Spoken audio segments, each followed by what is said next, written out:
Hello, friends, and thank you as always for checking in to the Legend Sports Universe YouTube channel, Legend Sports Universe, where legends play forever. This is the Franchise Stars Football League conversation, a project I'm starting development on for Madden 24. So we're going to give just a brief overview of this project that I'm just kind of getting underway. The Franchise Stars Baseball League has gotten really good success here on the channel. Great group, great community, and I'm hugely appreciative for that. So I wanted to, as I've mentioned this project, starting this off, I've had people kind of asking me for a little bit more detail about it. And I've been trying to wait until I could get some ratings things going and talk about the process of how the project is going to be built and stuff like that. So this probably isn't going to go on too long because, like I said, it is still in progress. I've still got some things to compute, but I just kind of wanted to give an idea of how I'm going to go about doing this project. Dwayne, Martz, Beatles Eternally, Texags, Nathaniel Lentz, how are you guys? Thank you for popping in. Greatly appreciate it. Obviously, if guys want to chat baseball on Beatles channel, that's totally fine. I'm not I'm not anti baseball by any means. So that's totally fine. I don't really worry about that stuff. I just kind of do what I do. So the Franchise Stars Football League project is going to be built in pretty much exactly the same format as the Franchise Stars Baseball League project. In the FSBL, each franchise has a 100-player master pool.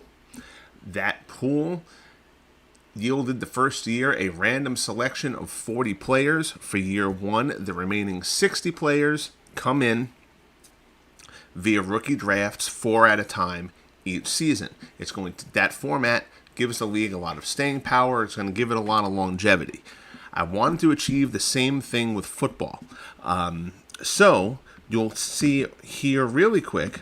So I've got rosters, adjusted rosters, all these sheets. You won't have to pay too much attention to those at the moment. But you'll see here's kind of the master template. So instead of a 100-player pool for football, it's going to be a 130-player pool. The master pool will have the top 8 quarterbacks, 10 running backs, 16 wide receivers, 8 tight ends, 20 offensive linemen, defensive linemen, linebackers, and defensive backs, 4 kickers, 4 punters. That will be the master pool. From then, the generator is going to randomly select 2 quarterbacks, 4 running backs, 6 wide receivers, 3 tight ends, 8 offensive linemen, 8 defensive linemen, 8 linebackers, 9 defensive backs, a kicker, and a punter for an initial roster of 50. Those remaining 80 players will all come in through the rookie draft in the same format, the way I do it with the Franchise Stars Baseball League. So, for example, the first team that you see here is the Dallas Cowboys. The Cowboys, in a random setup, they might end up with Staubach, Aikman, and Romo as their first 3, or I should say first 2, Staubach and Aikman. They might get a crummy draw and get Steve Pallor and Eddie LeBaron and say, all right, that's who the Cowboys are starting with. It creates a little bit of a randomness to the league, but again, it's going to create a longevity thing also. And there's always going to be fresh new talent coming into the league. What happens if Aikman is the first one in and Staubach isn't selected early, and then you have Aikman 8 years in his career, and now Staubach comes in through that next draft? Does Staubach replace Aikman? That kind of thing. You have all those kind of situations, again, the same way as the Franchise Stars Baseball League would be set up. So, I'll get back to the roster selection in a minute. I'll show you how kind of that project will be done. Well, as far as who makes that cut, there are no doppelgangers for one thing. So if a player is assigned to one team, he will not be assigned to the other. In the Franchise Stars Baseball League, players were set to the team they amassed the most WAR at a given position for, where they ranked in WAR at a given position. So if a player ranked second in WAR at shortstop for one team and fourth in WAR for a shortstop at another team, he would go to the team where he ranked second. Football has something similar to WAR. It's not exact, but it's pretty close. Thing called approximate value, which you can find on Football Reference. And we'll see there. I've got the StatHead thing brought up, which is a great tool for any sport that you're into. If you like digging a little bit deeper into the stats than just the main thing, StatHead is good. I have the whole package for work anyway. I have the whole package, but you can do it for basketball, football, hockey, and baseball, of course. So if you look up, we'll check on. These are punters, but what the hell? Their approximate value is low. But you'll see when you look up a player's main format, you'll see approximate value. And it's basically the football equivalent of WAR. So,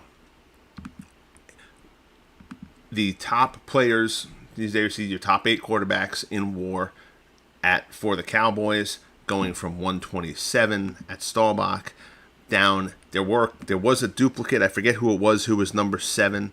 But he was somebody who qualified more for another team, so Eddie LeBaron ended up taking his place on that list. But that's how the rosters will be selected.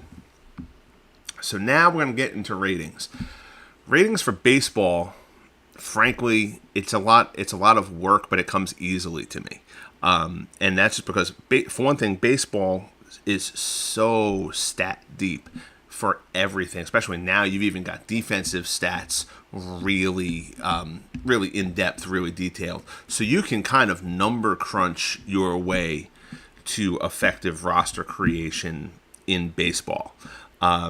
Football is a lot more complex. For one thing, there's just a lot more going on than there is in baseball. But there's a lot more that you have to get right, and there's also a lot more that you've kind of got to fill in the gaps a bit in football to get football to work. Baseball, in essence, really breaks down to the pitcher-batter confrontation. Football there's a much more team atmosphere to it. There's a lot more variables at play. So you've got to try to get those all to work. The way that I do that, though, is from a ratings perspective, is similar to the Franchise Stars Baseball League in that I evaluate players relative to the era that they played in. Quarterbacks are the easiest way to tell that. You got guys now, everybody's putting up completion percentages of mid-60s, 65, 67%. Back in, the 70s, the Air Coryell days of the Chargers and the Raiders and Ken Stabler and stuff, guys were completing in the low to mid 50s percentage-wise. I remember the first time a quarterback started completing 60% of their passes when the West Coast offense first infiltrated. It was like, whoa, that's unheard of. So, who's better? A quarterback who is completing 60% of his passes in an era where the average is 65, or a guy who's completing 55% of his passes at a time when the era was completing 50. One is above average, one is below average. So you have to evaluate guys rated to their era. So I've got 3 sheets set up here for each position, and I'm just going to kind of touch on it real quick. So for a quarterback, so you'll see Tom Brady. We take Tom Brady's 3 top years based on that AV figure, that approximate value figure, over 20, which is just an outstanding figure. Take his 3 years. If I enter his years here, you'll see these cells are data that I'm manually entering. These cells are league averages for the years that I enter. I've compiled all of this data. So if I change Tom Brady's year here, for example, to 2008 instead of 2007, you'll see all those numbers on the right-hand side. Now, of course, I made a typo, so now it says NA. But you add 2008, and now it'll bring up the average data for 2008 quarterbacks at the data that we want. And, of course, all those Madden ratings in the red will also change. So, basically, we're going to take an average of his percentages for the 3 top years, and that's going to have an average relative to the league. So, his completion percentage was 9.5% above the league total. His touchdown percentage was 62% above the average quarterback. That is insanely good. His interception percentage was 43% lower than the average quarterback. So we've got that data, his sack percentage, yards per attempt, yards per catch, and even his carry data.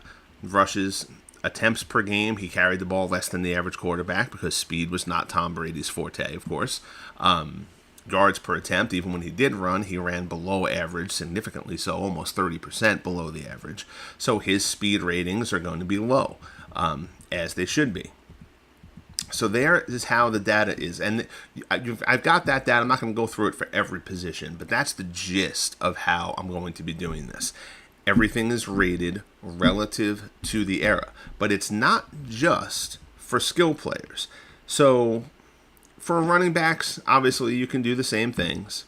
There are your halfbacks. Same thing happens there. Jim Taylor, Aaron Jones, old timer players there. Halfback data. These are the data charts. So you'll see it starts 1960, and it's got however long the season was, how many rushing attempts an average starting running back carried for, attempts per game, average per carry, long, touchdowns, receptions per game, and that approximate value, the average approximate value for a starter at his position in that year. That approximate value is really going to be a huge factor in developing this because it's how a player measures relative to his peers. One thing that's different from WAR in baseball is WAR, you can have a negative WAR.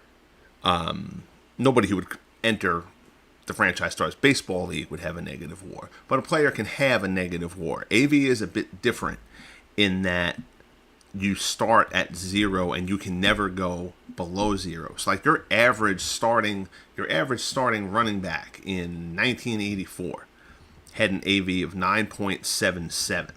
So that's an average. So everything has to be relative to that as opposed to relative to 0. So that's a difference between AV and WAR, but we won't focus too much on that.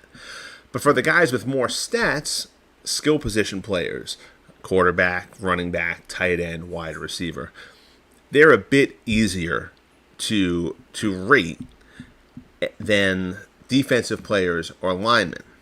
So let's get into quickly how we're going to evaluate linemen. The AV figure comes to be a huge one for them. So here we've got a couple of guys. These are Packers with Ken Rutgers. And it's the same kind of thing. If I change his year data here, it says 1994. If I change it to 2001, you'll see the data will change, ratings will change. Move him back there. So for an offensive lineman, particularly before, like now you've got Pro Football Focus and stuff like that, and they'll do a lot more detailed stats of lineman data now. But that's really a new development like the last 5 years. So for the bulk of football history, you don't really have that stuff to go on. Thank you, Tex. I appreciate that. It's work, but it's fun, and it's a great hobby. So I thoroughly do enjoy it, and I do love talking shop. So here you have yards per attempt per opponent's running backs against Ken Rutgers' Green Bay Packers in 1994 averaged 3.86 yards a carry. They averaged a 58% completion percentage. The league's sack percentage, quarterbacks were sacked 5.9% of the time. And then there's the league average AV, that approximate value, for offensive linemen. So now you'll see Rutgers, through his 3 years relative to the league average, his team carrying the ball, I should say that's right, this is offense, not defensive linemen. So this is what the average team got, yards per attempt. This is what Rutgers' teams got. His team actually rushed the ball a couple percent below league average. His team completed a bit above league average, 6.6%. His quarterbacks were sacked 8% better than average. So it's really, in his case, they were sacked fewer than the league average. So those things are all positives working in his favor. You'll see then we've got the ratios. Now, this in this yellow bar is the percentile of his rating relative to the other guys who I've evaluated.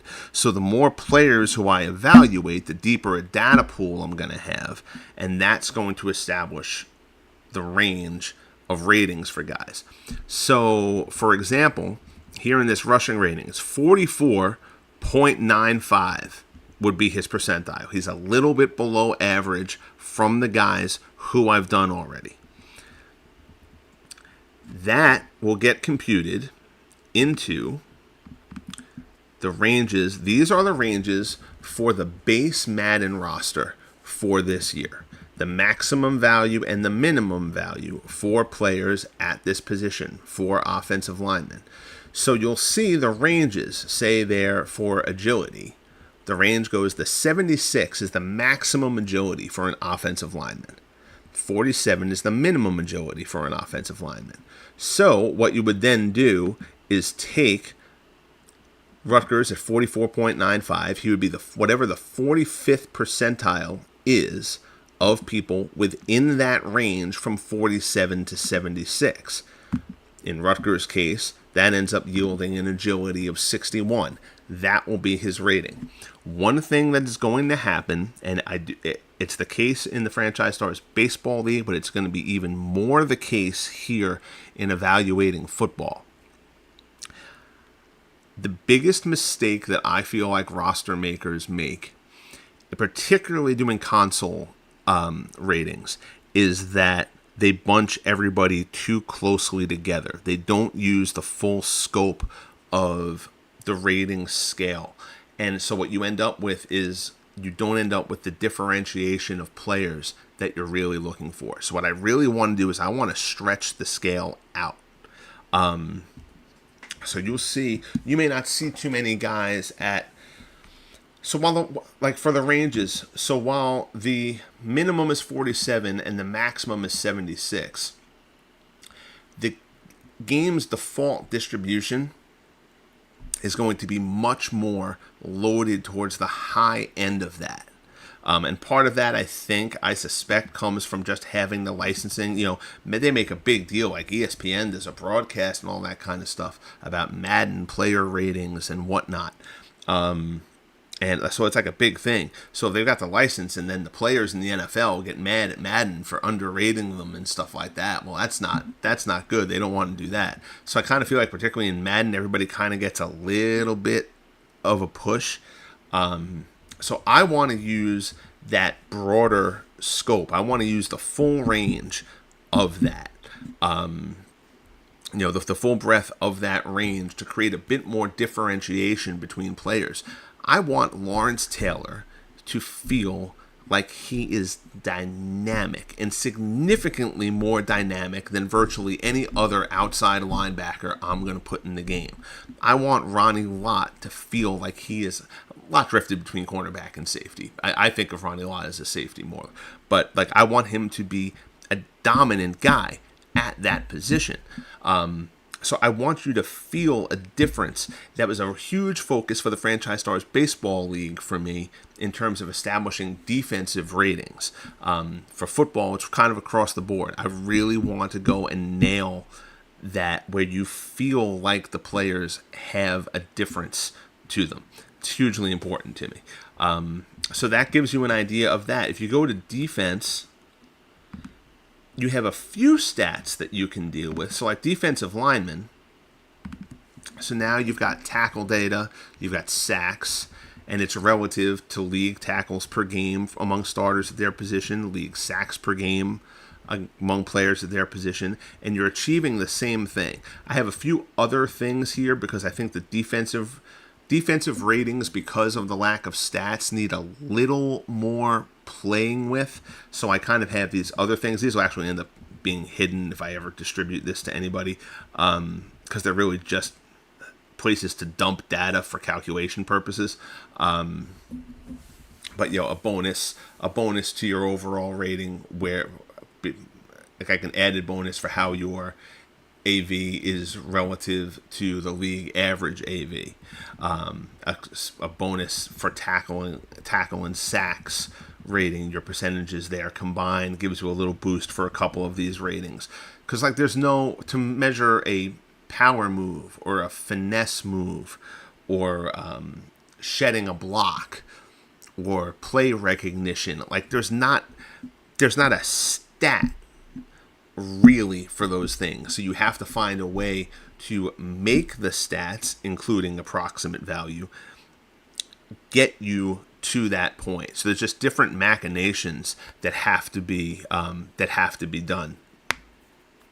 Dwayne asks, are you going to use negative plays for defensive players? I have to see how far back that data goes. I want to use it, and I will probably find a way to use that. That'll probably become one of these bonus categories. These sheets have all been created in the past week. They're really modifications of sheets that I developed when I was doing the Legend Sports Universe Football League creation for Pro Strategy Football. When I started that back in 2021. So like the core of how I'm evaluating players is the same, the relative to league totals and all that kind of stuff. Obviously, the Madden rating system is much different and deeper than the Pro Strategy Football one. But that negative plays, I have to see how many years that goes back. I know a lot of Pro Football Focus stuff goes back to like 2017, 2018, stuff like that, which is going to be stuff that I can't use for the overwhelming majority of players who will appear in this league. But I don't want to not use data that I have. So particularly for defensive players, there's going to be a lot more kind of looking them up and reading and research, I think, as kind of last-minute touch-ups. And negative plays and stuff like that will fall into that category, kind of added bonus data I can add at the end of things to make final touch-ups, to make players for whom I have that data a bit more accurate. This is really a first pass. It's a very educated, intelligent first pass, but this is a first pass at these ratings. And what I'm going to do is I'm going to work off 6 teams at the start, and I'm going to build them completely. So I've been setting up these rosters. So the roster was dumping the top 130 for all 32 franchises. And then I have it set up so that if there's somebody else with the same name on the list, this box turns orange. And that helps me find duplicates. Sometimes guys just have the same name, but they're not the same guy. But it just gives me a means of flagging it. So then I went through, deleted any of the duplicate guys, then I went back through all the teams again. So like for wide receiver, the Cowboys lost whoever was their 8th and 14th rated receivers. They ended up qualifying better for other teams. So then I had to go back, reload the Cowboys war list at AV list at wide receiver, and then start get number 17 and number 18 until I had 2 more guys who qualified for the Cowboys who I could drop into those spots. So it's kind of like a triple pass through each franchise in order to get their 130 player pool set before I can start building teams. I'm not going to go and build 32 teams before I test it. That just kind of seems silly. So what I'm going to do is I'm going to build 6. And so I'm going to start off, I'm going to build the Cowboys. What did I say it was? The Packers, the Raiders, the Dolphins, the Steelers, the Cowboys, and the 49ers. I'm going to build those 6 teams first. And then I'm going to do quick sim games. And I'm going to do live action regular games to see how it plays in both ways. And then I'll see how I feel about the ratings there. And I'll make whatever adjustments I have to make. I'm good at this. I've done roster stuff for 20 plus years. Not going to be perfect at it on the first pass. Absolutely not. So I know there are going to be adjustments that I'm going to have to make. So like I said, it's a first pass. But once I get those 6 teams in a place that I really like, doing the other 26 teams is going to come much, much quicker. So that's the plan. So again, I haven't really I did a rough entry of the offensive players for the Cowboys and Steelers, but the defensive guys haven't been done yet, and I'm still tweaking some of those ratings a bit. So it's not really in any kind of a testing stage yet. But now once I figure out, I haven't done the ratings formulas for defensive backs as of yet. Once I do that, that's where going to kind of be the last hurdle to creating the rosters for those first 6 teams. The data entry is a little bit tedious, but it's not terrible. Again, it's just a matter of getting into a rhythm, and once you get things entered there, once I start doing it, then it'll just kind of be a rhythm, and it will get faster and faster as I do it. There is no timeline set. I'm kind of, I don't want to impede my broadcast schedule and stuff like that in order to do this. So basically, when I have extra time, I'm going to sit down and I'm going to plug at this.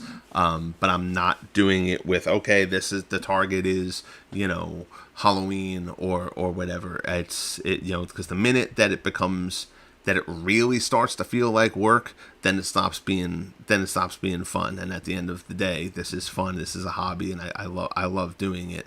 But any of the stuff that has to be done in life has to get done first, and I love doing the other broadcasts on the channel, so I want to make sure I keep those things rolling too. So we'll see when this gets done, but it is going to happen. I'm kind of amped up about it. The first couple of things I ran looked good. I've got sliders in the game where I'm getting the right play totals, as far as I don't like using like playing 8-minute quarters and stuff like that. I just don't like doing that. It feels disingenuous. It's just and that's just a personal thing. But I figured out kind of sliders and sub sliders and stuff like that for substitutions to get things to play out playing time wise and number of plays in a game to be accurate with Madden. So that was the first hurdle, which is great. The one thing that I do see that I'm probably going to have to wrestle with a little bit, there are still a few too many big plays in the passing game in particular. I've curtailed that significantly, so I think I'm going to be able to get there, but it's just going to take more testing and more work and more doing. The eventual plan is going to be setting up game plans and playbooks for these teams and stuff like that. But that's putting the cart way out ahead of the horse at this point. You'll notice also with the rosters, like starting with 2 quarterbacks, should probably really carry 3, 4 running backs, should probably carry 5 or 6. So there's going to be, if you're familiar with the Franchise Stars Baseball League, I have kind of these Joe Random bottomed out rating characters taking up extra roster spaces just as roster filler. I'm basically going to do the same kind of thing with Madden. I just kind of have these dumpy 0 valued guys taking up extra roster spaces just to fill out rosters. But the initial pool will be 50 for each team when this ultimately gets going. I'm trying to think if there's anything I said. I don't want to ramble just for the sake of rambling. Again, this was just kind of an introductory method. I'll do a deeper ratings conversation in particular once I have the last couple of formulas set and I've tested things a little bit. The final iteration of formulas are going to change a bit, I know, from what I have now. So I'm not going to go take a deep dive into something. I just kind of want to give you a quick look over of how I'm going to start building this project. But if there are anybody has any questions, feel free. You can either shoot now or shoot in the comment or shoot me a message on Facebook or Discord or wherever you find me in the myriad places that I'm at. But I'm looking forward to this project. I think the final result is going to be really, really fun. I have my Legend Sports Universe Football League going with Action PC. and I love that league. I really, really do. But I really love doing the broadcasting part of this. It's really become the part of the Legend Sports universe that I'm most into. And just the broadcasting, the action PC, it is a great game. It is a great. None of what I'm saying now has anything to do as a knock on action PC. It's an incredible game. It's just what I'm doing here with the Legend Sports universe. The visual element really feels like it needs to be there. And just action PC, just by its nature, doesn't really lend itself to that. So, I mean, the LSUFL is going to continue. I'm at least going to finish this 4th season that I'm in the midst of now. And then that would kind of take a break anyway. And then I'll do hockey alongside baseball and then basketball after hockey. And by the time it comes time to do football again, then I'll have a much better idea of where I'm sitting with this project and what the next step is. So that'll do it for now. Again, I'll pop back on again periodically about this or that as I start selecting teams, just so that people can kind of discuss, what their rosters, what their team's roster is going to look like, and that kind of thing, so you can get an idea. You know what? This one isn't going to count. We're gonna make this fake, but we just want to give an idea, and I figure lots of people know a lot of the Cowboys, so this won't be legit because there's still going to be some stuff that's going to get tweaked before I finalize it. But just to give you an idea of how this process gets done. So I've got in this column, there's a code there, rand between 1 to 300. So it's going to spit out a random number for each player between 1 and 300. Now we copy it, we select that space, we right click, we put paste special, values only. That will lock them in place. So now we'll see, we're going to take the top 2 quarterbacks, right? So Roger Staubach got 233. That's the highest number of the 8 quarterbacks on this list. The second one is Eddie LeBaron at 214. So Staubach and LeBaron will be the first 2 quarterbacks for the Cowboys in the initial year. Again, these other 6 guys, Aikman and Romo and White and Prescott and Meredith and Pallor, will all come to the Cowboys eventually in drafts. They're just not going to be there at the start. So when I first put this project out, people are going to say, how is Troy Aikman not there? So he's going to be. Relax. And I still have to explain that to some people who tune into the Franchise Stars Baseball League, even though I'm in year 2 of that now. But that's fine. I get it. So now at running back, you'll see Emmitt Smith got a crappy draw, 36. Tony Dorsett drew number 1. That's horrendous. So the Cowboys' top 4 running backs in this setup, if this was the one I was going to use, and again, I said this is just a dummy one. This is just to show you. But like in this format, the Cowboys wouldn't get their top 4 running backs. They get, let's see, there's 10 running backs on the list. Their top 4 from that, so it'll be Robert Newhouse, who's really a fullback, Walt Garrison, who was certainly a fine running back, DeMarco Murray, and Herschel Walker.